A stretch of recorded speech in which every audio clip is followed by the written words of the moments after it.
Pod Me If You Can is brought to you by The Glove by Australian author David Farrell. Head to facebook.com/theglovebook for more information. Welcome to Pod Me If You Can. I'm David Farrell. Today on the show, it's the 1979 film The Swap, starring Robert De Niro. Pod Me If You Can. Movie reviews. In 1969, we see Robert De Niro's character Sam working in New York as a filmmaker, and one night he's knocked out from behind by an unknown intruder. 10 years later, we see Vito, Sam's brother, released from prison. He goes to the cemetery where we see Sam's grave, and Vito vows revenge. So the first thing we see is Sam's grave, which tells us De Niro's character dies. But don't worry, he's throughout the film in flashbacks. Now this is a very confusing IMDb entry because there's a couple of films involved. In 1969, De Niro was in a film called Sam's Song, which is actually what this film is made up of. Footage from Sam's Song winds up in The Swap, which is from 1979. So they use all the Robert De Niro story as flashbacks for what the character Vito is actually doing, which is a revenge story. When De Niro realized what was happening, he was actually really upset about it, because his character Sam goes from being a film editor, working on a film by Richard Nixon, to a pornographer, working with underage girls and making films with underage girls. Now, melding these two films together does not work here at all. The film Sam's Song must have been kind of a romance where De Niro played more of a romantic lead who goes away for a weekend and upsets the world of some wealthy people by falling in love with someone. Here, Vito wants revenge because Sam was killed, and they piece together they've cobbled together really, this sort of plot around what has happened to these wealthy people in the interim, and 10 years later, that they're all hiding this conspiracy. Because he was a filmmaker and a pornographer, the story is one of his pornographic films is left to Vito, and Vito basically is able to watch it and identify why they're all after him and why they're trying to kill him. It's not very good at all. Vito, played by Anthony Charnotta, has very wooden acting, and he's super focused on revenge. The entire plot seems to fall apart as the film goes.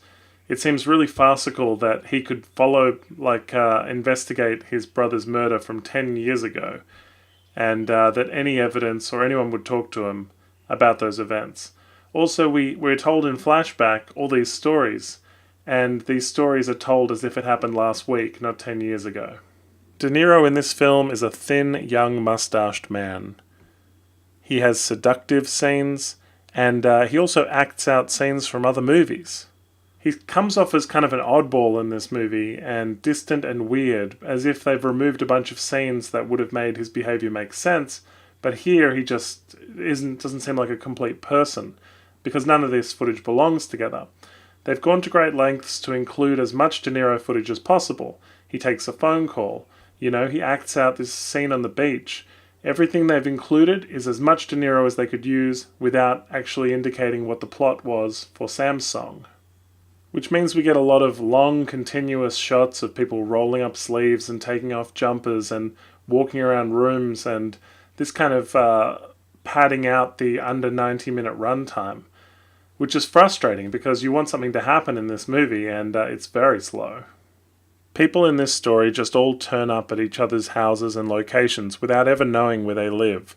They have to turn up to progress the story. There's a scene where Vito is in a motel and somebody sneaks in and tries to gas him to death during the night.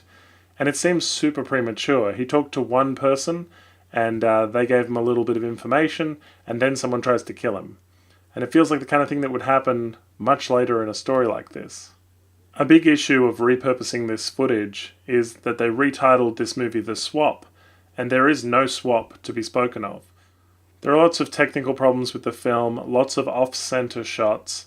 They have a whole sequence at the beach and on a cliff where the wind takes most of the audio away, so you can't really hear what's happening at times. And this sinister music plays over everything, not just the suspenseful scenes. My favourite line of the movie was spoken by Vito, and it is, "You're a bad liar, baby. It's written all over your face like egg." The The awful plot involves kind of a love square and also events that really feel like they're not worth killing over. This blonde girl meets Vito on his second day out of prison, and she says she loves him like a day later. To be honest, she's just driven him around a couple of times, and they've made no connection if you ask me. They've tried to include this pornographic element and a handful of topless ladies to enhance viewership, basically. Everything feels like it's about the bottom line. There are so few characters in this film that when you find out who did kill Sam, it feels like a real who cares moment, and that you worked it out 100 minutes ago.